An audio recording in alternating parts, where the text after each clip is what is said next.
Fala galera, bom dia, boa tarde, boa noite, Ronde falando, tudo bem? Galera, nosso convidado de hoje, ele passou pela Sanofi, passou pela Philips, pela Natura, fundou a Conquer Labs, foi sócio da Conquer, hoje é professor da No Cabral, faz mestrado lá e muito mais. Vou deixar ele contar aqui para vocês. Eduardo Albuquerque, também conhecido como Edu. Fala, Edu, obrigado por aceitar o convite, cara, por estar com a gente hoje. Valeu, Ronde. É um prazer estar aqui, poder trocar essa ideia com você. Eu tô num momento de descoberta, né? Depois dessa história aí que você narrou. Tô descobrindo coisas, vou começar a criar de novo, não sei de onde, não sei por onde começar. Então é um prazer poder estar aqui trocando uma ideia com você, com a sua galera aqui nesse momento. Show, show. Cara, acho que até para a galera entender aqui, né? Eu conheci o Edu aqui, a gente se conheceu em 2020, se eu não me engano, aqui, ou 2021, já não lembro mais. Acho que foi 2020. O Edu foi um dos responsáveis aqui para mim ir para a Conquer, para começar a fazer projetos junto com a Conquer. A gente começou lá falando para a Rodobens, lembra dessa época, Edu? A gente fez um projeto aqui com a Rodobens, ajudando eles ali na parte B2B, a montar as squads do Ágil. Mas, galera, eu trouxe o Edu aqui para o nosso papo de hoje, porque é um dos caras que eu admiro aqui, cara. Em poucos momentos, em poucas interações com o Edu, vocês vão perceber aqui que é um cara que tem muita bagagem, muito conteúdo, e o mais legal, né? A gente sempre pivotou as ideias, né? Isso foi algo que me marcou das nossas conversas, assim. Toda vez que a gente conversar, falar, cara, como é que isso aqui pode virar uma coisa maior, uma coisa melhor? E uma das pessoas que eu primeiro liguei aqui para contar da ideia do Portas aqui, para a gente criar o canal, foi o Edu. Eu falei com ele, falei, cara, tô com essa ideia, faz sentido? Aí ele, porra, lógico que faz sentido, lógico que sim. E a gente, desde então, estava conseguindo a agenda aqui para conciliar, para fazer essa conversa, mas agora deu certo. Edu, cara, queria que você começasse contando um pouco da tua trajetória, bicho. Conta para a galera aqui como que foi, onde você começou, o que, que você fez. Você fez muita coisa na tua carreira. Dá um resumo para a galera te conhecer um pouco mais. Isso, tá bom. Vou fazer um rápido resumo aqui, é, antes de empreender e depois de empreender, né? Acho que tem esses dois momentos aí, são momentos bem diferentes. Antes de empreender, eu passei por quatro grandes empresas, né? Antes, na verdade, das empresas, na faculdade, né? Estudei na PUC e trabalhei na PUC Júnior, na consultoria Júnior, que foi algo que já mudou bastante meu jeito de pensar naquele momento, né? O prazer de passar por várias empresas era uma coisa que eu já comecei a sentir ali. E no começo da minha carreira, eu tinha uma dúvida se eu ia trabalhar em RH ou marketing. E aí, essa coisa de pessoas, né, de contato, tanto o RH quanto o marketing tem uma grande proximidade de maneiras distintas, mas tem. Eu comecei na Sanofi, no RH, e passei um ano lá e rapidamente percebi que não era muito meu caminho, né? E aí eu fui para a minha primeira grande escola, que foi a Philips. Eu fiquei 4 anos lá. Foi um baita de um prazer. Eu trabalhei com marketing e inovação. Eu era responsável pela linha de aparelhos domésticos e cuidados pessoais, né? Aqui no Brasil, aparelhos domésticos é a marca Valita. E eu fazia a gestão de marketing aí da América Latina. Então, fazia a ponte entre a Holanda e os países da América Latina. Aprendi a falar espanhol aí, foi nessa época. E fui viver no México por 6 meses. Fui ter experiência de trabalhar né, na Philips fora do país e também participei do processo de aquisição quando a Philips comprou a Avent, aquela empresa de produtos para bebê. Então, participei desse processo. E quando eu voltei para o Brasil, eu queria muito desenvolver produto, né? Pegar e fazer produto. E aí tinha um grande amigo que trabalhava na Natura e tinha uma posição para desenvolver produtos de maquiagem, né? Liderar produtos da área de maquiagem. Eu fui, me joguei, me apaixonei e aí fiquei 8 anos lá na Natura, desenvolvendo novos produtos, novas marcas, novos modelos de negócio, novos canais de venda. Passei por todo esse processo aí da Natura se tornar uma gigante, né, mundial, não só uma gigante no Brasil, mas uma gigante mundial. E nos meus últimos anos na Natura, eu fiquei 6 meses no Vale do Silício, né, estudando liderança e olhando um pouco para o modelo de startups, né, como é que elas trabalhavam, que estilo é esse de trabalho. sobra muito dinheiro, sobra muita tecnologia, ou é um jeito diferente de trabalhar, né? Que história é essa? E aí, quando eu voltei, o bichinho de viver e ver o empreendedorismo vivendo me picou, né? E aí eu fui empreender. Isso foi no final de 2015, começo de 2016, e eu abri uma consultoria própria, eu comigo mesmo, né? O equipo, E eu Keep, aonde eu tive dois grandes clientes no começo. Um foi o iFood e a outra foi a Cozinhas Itatiaia. E a Cozinhas Itatiaia com sede lá em Belo Horizonte. E aí eu ficava muito tempo lá, né? Eu liderei um projeto de 8 meses lá, fiquei muito tempo lá. E aí foi quando eu comecei a me relacionar com a Fundação Dom Cabral, que é de lá, né? O pessoal me convidou para dar aula, eu comecei a dar aula na especialização. E E depois, quando eu estava aqui no projeto aqui em São Paulo com o iFood, né, teve um amigo meu que falou, Edu, tá chegando uma tal de escola Conquer em São Paulo. Parece que é sua cara. A Conquer tinha, sei lá, 10 funcionários e eu conheci o Joseph, né, um dos sócios da Conquer. A gente bateu um papo super bacana, a gente se deu super bem e a gente começou a trabalhar junto. E a partir daí, eu fui criando cursos para a Conquer, eu fui fazendo projetos para a Conquer in Company, né? L'Oréal, Globo, Boticário, fui fazendo alguns projetos. Chegamos na Ambev com um projeto gigantesco, ExxonMobil. E aí chegou uma hora que a gente começou a conversar e estava se dando tão bem, e falou, vamos juntar, né? Vamos juntar as empresas. E aí, na hora que a gente decidiu juntar, a gente abre o Conquer Labs, né? Que era essa spin-off na Conca, né, focada em transformação digital e inovação, que foi o que eu acabei me dedicando tanto nos últimos anos de Natura, quando eu fui para o Vale e quando eu comecei a consultoria, né, focar em inovação e transformação digital. E aí a gente foi crescendo, crescendo, crescendo, montando equipe, entrando em novos clientes, você atuando em alguns projetos. E aí, até que chegou um novo momento da Conquer, né, com um fundo de investimento aí para acelerar ainda mais a empresa. E a gente, junto com o Conquer Labs com a Conquer, eu viro sócio da Conquer e passo a assumir toda a operação de produto, né, além de produto, a operação também dos projetos in company. E aí, isso rodou, cresceu, cresceu, a Conquer se transformou no que ela é hoje, e ainda é tudo mato, porque ela vai se transformar num gigante ainda maior do que ela já é. E aí, em determinado momento, eu comecei a bater um papo com os meus sócios que eu queria fazer alguma coisa diferente, né? Eu precisava, de novo, e talvez seja uma característica do Edu, né? Sempre querer começar algo novo e depois entregar para alguém rodar. Mas eu acho que eu senti essa vontade, né? Eu senti essa necessidade humana mesmo. Eu como profissional, eu como ser humano, eu como líder, falei, tá na hora de fazer outra coisa.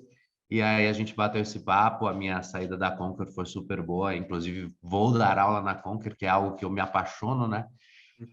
É, e agora eu estou nesse momento, né? Dar aula na Conquer, dar aula na Dom Cabral, fazendo meu mestrado, focado em inovação, focado em startups, né? A minha dissertação de mestrado vai tá centrada nesse público.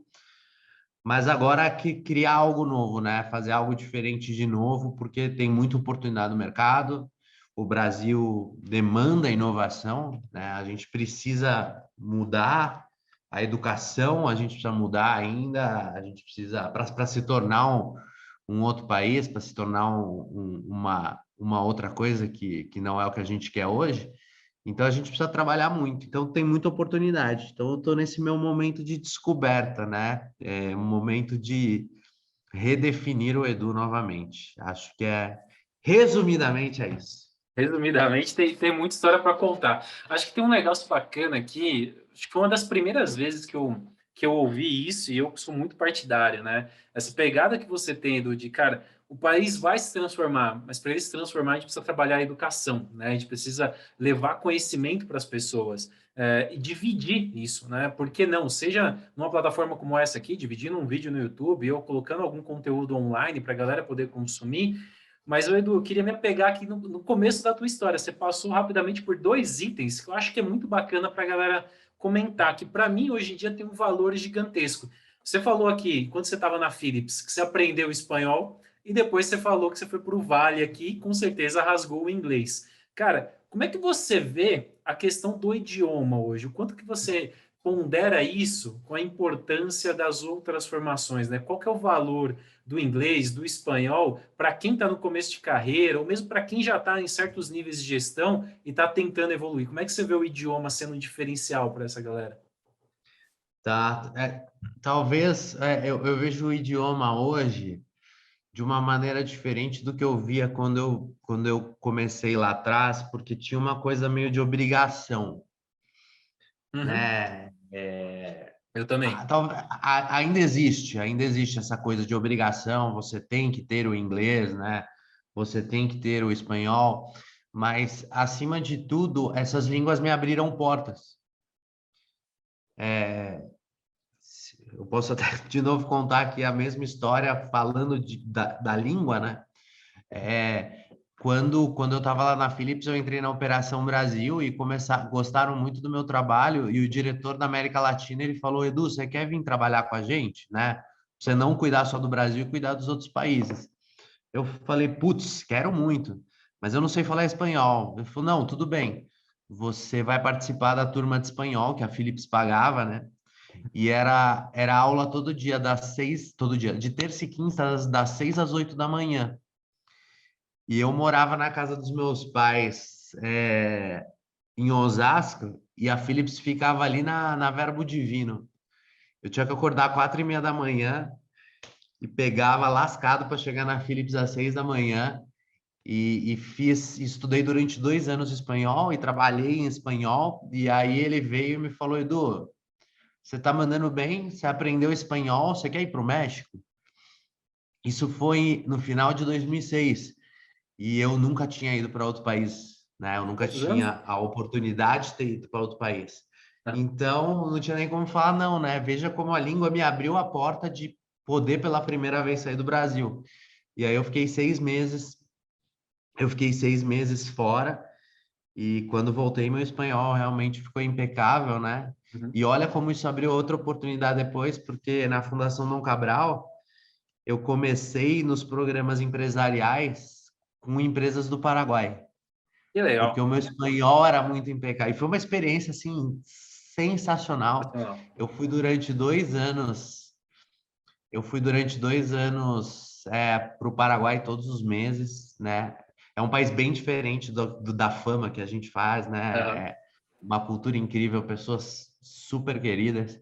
Então, isso aconteceu e abriu portas. A mesma coisa aconteceu com o inglês, né? Eu só fui para o Vale do Silício porque eu tinha estudado muito inglês, tinha feito muita vontade. Então, as línguas me abriram portas, Ruth. Elas me abrem portas e elas abrem portas para relacionamento, né? Você começa a se relacionar com pessoas de outras línguas e aí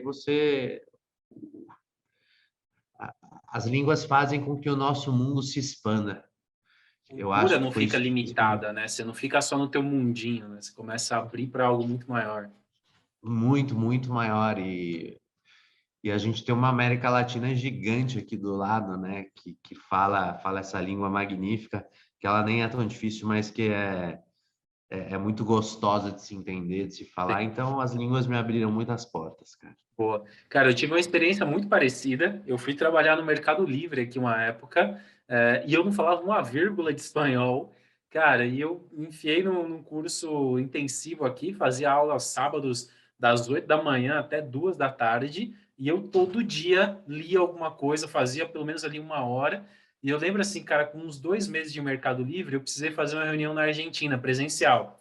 Primeira vez que eu fazia um voo internacional a trabalho, já tinha saído do país, mas nunca a trabalho. E, cara, cheguei na Argentina, meu, juro para você, todo dia eu acordava no hotel e estudava uma hora de manhã. Eu levei meus livros e estava estudando, porque falei, cara, eu não tô seguro 100% fluente.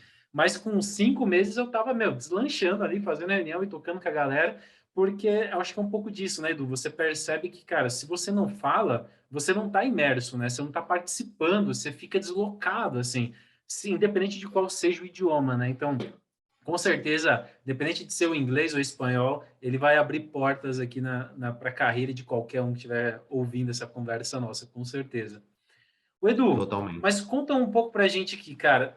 Se a gente fosse resumir hoje aqui, tua área de atuação, né? Eu te conheci nesse mundo de inovação, falando um pouco de disrupção aqui, de como olhar para a gestão de projetos, como fazer as coisas acontecerem. Como é que você vê a atuação do Edu aqui, pelo menos nesses últimos anos? Você está um cara mais focado em inovação, um cara mais focado em negócio, ou um cara que olha para a inovação para gerar negócio? Como que você traduziria? Eu vou olhar mais, eu vou mais no caminho de como a inovação pode gerar novos negócios, né? Eu sou, como eu vou pegar essa minha característica de ser extremamente incomodado, é, as metodologias, o modelo de gestão da inovação para gerar, criar novos negócios, impactar novos negócios, liderar transformações dentro de empresas, é um conjunto de ferramentas, metodologias e práticas que eu tenho um enorme prazer em trabalhar e tenho um enorme prazer em usar, né? E é esse caminho um pouco que eu vou seguir, né? Como é que a inovação pode criar novos negócios, pode criar novos modelos de negócio para causar impacto econômico, causar impacto social, causar impacto na educação, causar impacto em negócios, causar impacto na sustentabilidade. Eu acho que tem muita coisa para que eu possa olhar aí nos próximos anos. Bacana. Eu costumo dizer, né, que é o seguinte, não adianta ter pós-graduação, mestrado, MBA, doutorado, se não tiver as manhas, né? E a inovação eu vejo como um pouco disso, né? Ela te ajuda, cara, não é só a metodologia, mas como é que você, cara, gera resultado, né? Seja para a tua empresa, seja para os teus fornecedores, para o ecossistema de onde você está envolvido. O Edu, mas eu queria aproveitar e entrar numa pergunta aqui na linha de educação, pelo que você falou, cara. Você tem uma puta de uma bagagem no Brasil, na América Latina, passou por uma galera, conheceu um monte de empresas. Como é que você vê esse desafio, cara, da transformação para a educação no Brasil, né? Como é que você vê aonde que talvez seja o nosso ponto de virada, olhando para a educação, né? O que que realmente pode fazer a diferença? Eu sei que você participou aqui da Conquer e eu acredito que a Conquer é uma instituição que está fazendo um pouco disso no Brasil, né? Tentando levar de uma forma mais acessível conteúdos que antes estavam muito longes, mas como que você vê, qual que seria esse ponto de inflexão que a gente teria para virar a educação do Brasil para o que realmente nos dê uma guinada? Beleza. Obrigado pela pergunta, Rond, porque para mim a questão nossa, como país, é o tamanho do apetite. Qual é o tamanho do apetite que nós temos para dar essa guinada? De fato, a gente olha a Conquer fazendo um incrível trabalho, outras instituições começando, algumas mais tradicionais, como a Fundação Dom Cabral, também desenvolvendo educação de altíssimo nível no país, mas nós temos que falar de escala. Nós não temos que falar de 5 mil estudantes que passaram por um belo mestrado. Nós não temos que falar de 2 milhões de alunos que passaram por uma escola de educação mão na massa. Nós temos que falar de 10 milhões. Nós temos que falar de 50 milhões. É disso que nós temos que falar. Então, nós precisamos falar de escala de volume. O Brasil só vai ter uma inflexão quando nós tivermos volume. E aí a gente dá um passinho um pouco atrás para mim, que é a grande dificuldade, que é nós temos muitos Brasis, né? A gente tem um Brasil onde a gente tem um comportamento de consumo, de conhecimento, como se fosse um Canadá, né? Cerca de 30 milhões aí de pessoas, na qual eu e você fazemos parte, que a gente tem, né, um potencial de consumo, uma educação bacana, né? A gente tem características de um país rico, mas a gente tem todo um outro restante que, que precisa ser desenvolvido. E pior, nós temos uma grande parcela da população que passa fome. Então, a gente tem um trabalho violento de decisão, tem que ser uma decisão. Vamos escalar a educação no país, tem que ser uma decisão. E não é uma decisão de uma pessoa, não é uma decisão é uma decisão de nação que precisa ser Escala, como tomada. você falou, né? Assim, não vai ser uma Escala. instituição, não é uma empresa sozinha que vai fazer esse movimento inteiro, né? Não, as empresas têm. Para mim, as empresas são um grande motor dessa transformação, né? A gente não pode ficar no sonho da dependência de que algum governo vá tomar essa decisão, porque, inclusive, nós não estamos falando de investimento de 4 anos, nós estamos falando de investimento de 20 anos. Perfeito. Então, a gente tem um papel muito relevante dentro das empresas, eu, você, nós, como líderes empresariais que somos, nós precisamos levantar essa bandeira e assumir essa bandeira todos juntos. Porque senão a gente vai continuar reclamando, vai continuar pagando imposto de baixa qualidade, né? Vai continuar vendo o país liderando em raríssimos casos, mas em outros casos nós somos a periferia do planeta, né? Em relação a negócios. Então a gente precisa escalar a educação. Pô, excelente, excelente. Ô, Edu, e aí, cara, fazendo o link aqui, você comentou, conta pra galera, eu tava comentando aqui, galera, com o Edu, antes da gente começar, que eu fiz um curso na do Cabral, foi um curso rápido ali de 2 semanas, mas como ele falou, né, são raras exceções que têm a oportunidade de fazer isso. Eu confesso aqui que não foi do meu bolso aqui, a empresa que eu trabalhava, que era a Porto, na época, conseguiu me conceder esse curso aqui, e, cara, eu confesso que eu fiquei apaixonado aqui pela Dom Cabral. E o Edu, além de ser professor, ele também está fazendo mestrado lá.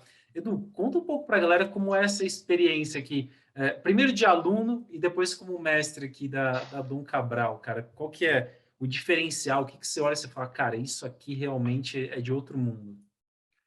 Tá, putz, como aluno é delicioso, né? Porque de fato a gente tá discutindo com professores relevantes no mundo, né? São pessoas que são admiradas no mundo, que dão aula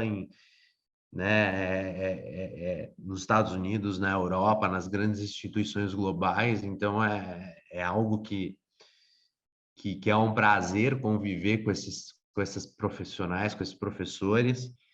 O mestrado é algo apaixonante porque você vai fundo na teoria, né? E ir fundo na teoria é, de fato, ser um pouco cientista, né? De, de pegar um pouco aquela teoria, escolher um caminho que você vai seguir, a partir daí a sua dissertação seguir determinado caminho, né? Eu estou exatamente nesse momento, né, de escolher o meu caminho para minha pesquisa, e é uma pesquisa acadêmica de nível mundial. Ela vai ser relevante ao nível mundial, né? Do ponto de vista de inovação, fazer uma pesquisa dentro da Fundação do Cabral é algo prazeroso, é algo é, são dois caminhos, né? Eu dou aula tanto na especialização quanto aula nos programas in company. Cara, sim, o prazer de você levar para as empresas brasileiras um conhecimento, uma metodologia e ferramentas que vão de fato mudar aquela empresa, que vão fazer com que ela entre em outro patamar, que vão fazer com que ela ganhe mais negócios, que ela possa contratar mais pessoas, e aí você vê o seu impacto econômico numa empresa que, por fim, é o impacto econômico no país, né? Assim como é também das pessoas que se formam ali. Então, eu tenho um enorme prazer, tanto em poder estudar, quanto poder dar aula lá na Fundação. Boa, excelente, excelente. E é um pouco do que você tinha comentado aqui de solução para o Brasil, né? Como é que a gente faz as coisas terem escala, né? A Dom Cabral ela consegue escalar dentro das empresas, né? Ela acaba alcançando muito mais braços ali com a sua atuação. Para quem não, a gente vai deixar na descrição do livro aqui o site da Dom Cabral também, para quem quiser, tiver curiosidade de ver os cursos, conhecer um pouco mais. Eu especificamente fiz o curso lá de inovação, foram 2 semanas ali imersos. Cara, o dia que me contaram que tinha um plano de fazer um elevador que saía do Brasil e ia até a estratosfera, eu falei, bicho, eu tô em outro planeta, assim, que papo é esse? Do que esses caras estão falando, assim? Então, o nível da discussão é muito alto e o mais legal, assim, não são fantasias, né? São coisas que você fala, cara, realmente tem projeto acontecendo. Isso tem alguém estudando e botando dinheiro para que isso aconteça. Isso é muito legal. O Edu, mas eu queria voltar numa veia aqui tua, num pedaço da tua carreira, que foi a saída para o Vale do Silício, porque eu entendi que foi isso que despertou aqui o teu empreendedorismo, cara. E aí depois sair desse mundo CLT, né, sair da vida CLTista, como eu costumo brincar aqui, e resolver empreender de verdade. Cara, o que que você viu ali no Vale do Silício que esse bichinho do empreendedorismo te picou? O que que te chamou muita atenção que fez você ir para esse caminho? Tá.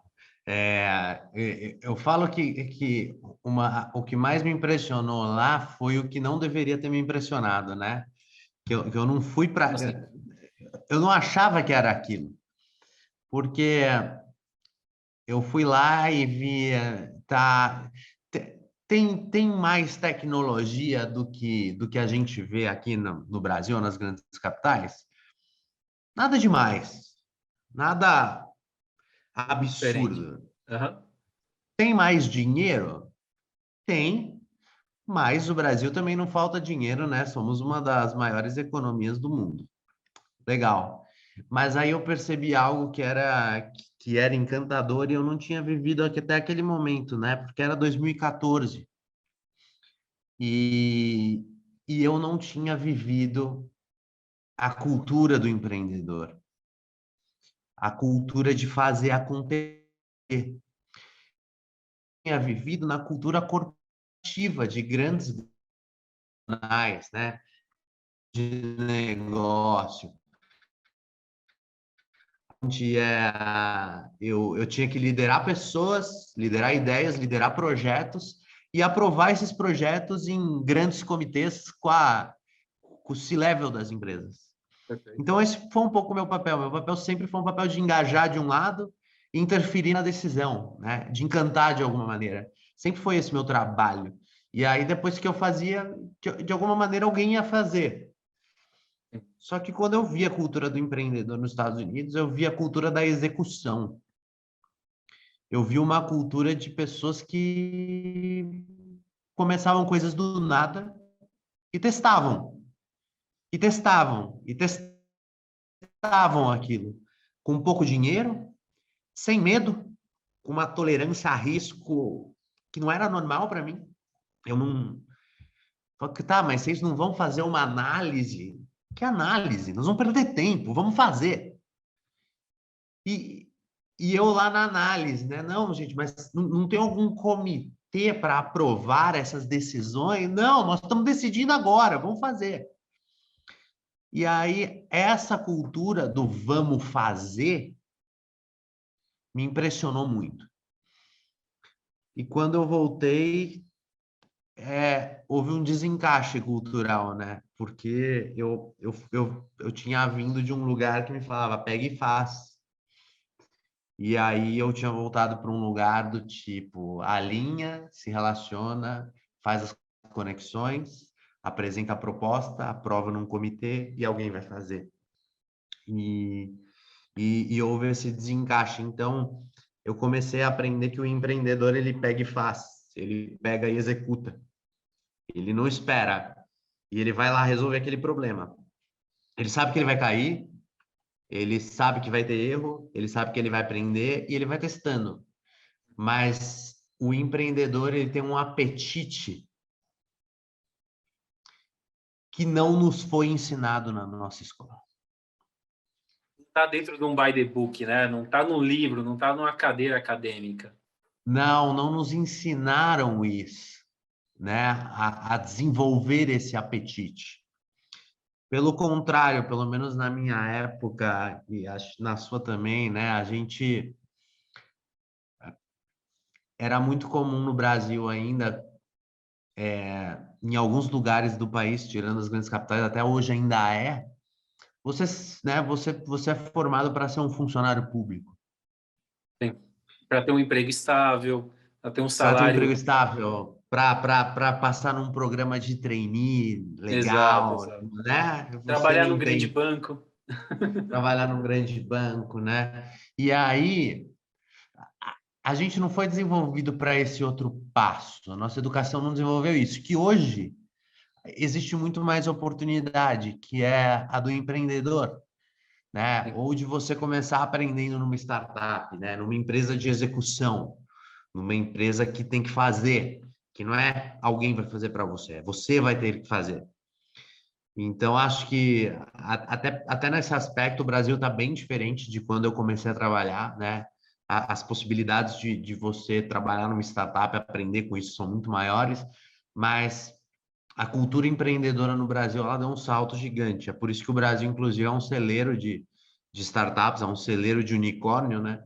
Porque essa cultura foi desenvolvida, mas que fique claro que não foi por causa da educação, né? Foi por Sim, outros com certeza. fatores. Eu acho que você trouxe um ponto muito bom, né, do que é uma reflexão que, assim, eu costumo dizer isso aqui para a galera nos meus vídeos, no conteúdo do nosso canal. Você trabalhando dentro de uma empresa, mesmo sendo funcionário CLT, você pode empreender, né? Você pode executar o intraempreendedorismo, né? Essa gana, essa vontade de fazer, ela não necessariamente precisa ser com o seu dinheiro próprio, que é a melhor coisa do mundo, né? Você está empreendendo com o dinheiro dos outros, o teu risco é menor, né? Você não tem que pagar funcionário, você não vai ter que ligar, desligar ninguém aqui no final do dia. Mas, assim, eu vejo que a maioria das pessoas elas têm essa preocupação de, não, eu quero fazer, eu quero ter a liberdade, eu quero estar no ágil e tal. Mas, cara, quando você vai para essa responsabilidade de empreender, o negócio é teu. Se der dinheiro, é resultado teu. Se der prejuízo, é resultado teu também. Né? Nem todo mundo está disposto a aceitar isso e a entrar de cabeça de verdade. O Edu, mas, cara, eu queria te fazer uma pergunta diferente aqui, fugindo até um pouco do nosso roteiro. Cara, Tá o bom. que que você olha para a tua trajetória aqui e você fala, putz, Conde, isso foi o que fez a diferença de verdade? A gente falou aqui dos idiomas, a gente falou do Vale do Silício, falamos dessa picada aqui do empreendedorismo, mas se você fosse escolher um ponto da tua carreira, o que que aconteceu aqui na tua trajetória que fala, meu, isso aqui fez a diferença para mim chegar onde eu cheguei hoje em dia? Rapaz, Apertei, né? essa, Apertei sem abraçar agora. essa foi. É, tem um ponto de inflexão em toda essa história que é que é quando quando eu aprendi que o meu sobrenome não era o nome de uma empresa. Assim, conte-nos mais. Conto, conto. Primeiro eu era o Edu da Sanofi, depois eu virei o Edu da Philips, depois eu virei o Edu da Natura. Mas, cara, eu sou Edu Albuquerque, eu não sou Edu de ninguém. É, Foi quando eu percebi que quem cuida da minha carreira sou eu. Na hora que você Quem assumiu as manda, rédeas. quem manda no meu caminho sou eu. Sou eu que tenho que assumir as rédeas de tudo isso, né? Sou eu que tenho que controlar. E se eu pudesse trazer, eu não vou trazer nome de uma pessoa ou outra que me influenciou, mas eu vou dizer que foram meus professores. Foram alguns professores, tanto aqui no Brasil quanto no Vale do Silício, que foram me ajudando a construir esse autoconhecimento, esse autoentendimento, né? De que, de que eu não precisava depender das empresas para ter uma carreira. Eu poderia ter uma carreira independente das empresas. E aí você tem outras dores de barriga, né? Falo que quando você está numa empresa, você tem dores de barriga distintas. Quando você toca a sua vida, você tem outras dores de barriga. Então você tem que saber muito bem trabalhar essas dores de barriga de diferentes maneiras, mas esse momento foi um ponto de inflexão, onde eu entendi que o meu sobrenome não é uma empresa. Excelente, excelente. Eu já ouvi essa pergunta bastante também, no sentido de assim, pô, cara, já me perguntaram assim, onde? Mas você já trabalhou em algumas empresas, cara, por que você sempre está mudando e tal? Foi, cara, por conta dessa inquietude, cara, que eu só estou fazendo a mesma coisa, eu já entreguei o que eu tinha para entregar, cara, os desafios são sempre os mesmos, pô, por que não mudar, né? Por que não ir fazer outra coisa? Por que não correr risco em outro lugar? Pô, mas aí você tem o risco de ser desligado, de ser mandado embora, você tem o risco de não dar certo. Cara, se não der, beleza, vai fazer outra coisa, corre atrás, meu, desenrola, né? Vai para frente e vida que segue. Muito boa, Edu. Edu, e para a gente ir para, não a última, mas uma das últimas perguntas que eu queria te fazer, cara. Pensando, a maioria das pessoas que assistem o nosso canal aqui, que vê o nosso conteúdo, eles estão no começo de carreira, estão no mundo corporativo aqui, então estão começando a carreira, alguns ainda no início, bem início dela, outros já em posições de gestão, mas o que você falaria para quem está aqui no mundo corporativo, ou mesmo para quem está ouvindo isso aqui, pensando num viés de empreendedorismo, você falaria, cara, vai por esse caminho aqui, o que você daria de dica para quem está no mundo corporativo e para quem quer ir para uma vida empreendedora? Com base em tudo isso que você viveu, você falaria, cara, olha para isso e olha para aquilo se desse para escolher um item apenas. Se eu fosse escolher um item, eu ia falar experimentem. Para ambos os Experimente casos, né? para ambos os casos. Para ambos os casos, eu diria experimentem. Se você está dentro de uma empresa, experimente diferentes coisas.